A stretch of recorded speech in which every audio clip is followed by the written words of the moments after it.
My name is Ann, and this is my aha moment. My husband and I recently moved here 7 years ago from Alabama, and I was an executive director with the American Cancer Society. And we purchased a bed and breakfast, the Hanson Guest Ranch out in Swan Valley, Idaho. And at that time, I asked him if we could start a cancer camp for kids. In 2005, we had our first free camp for children with cancer, ages 7 to 12. And it is just, this past year, we celebrated our 5th year, and it just has changed my life and the volunteers who participated in the camp. Probably this year was the most touching. We had a little boy who came to camp who had just turned 7, and he'd been off treatment for 2 years. He had a Wilms tumor, and his gut, as our nursing staff told us, was just totally messed up.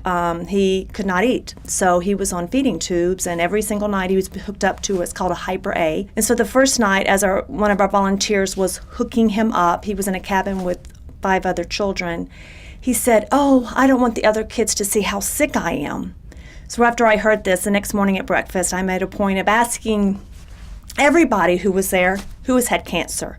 And so all the children's hands went up, and some of our volunteers' hands went up, and that was just so touching, because then I said, "See, Dante, everyone here has cancer.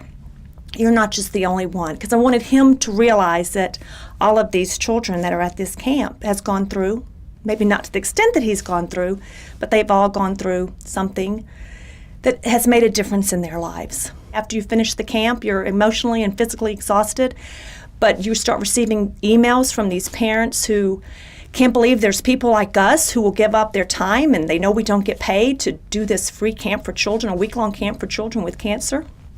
And it's just something that just is changing my life.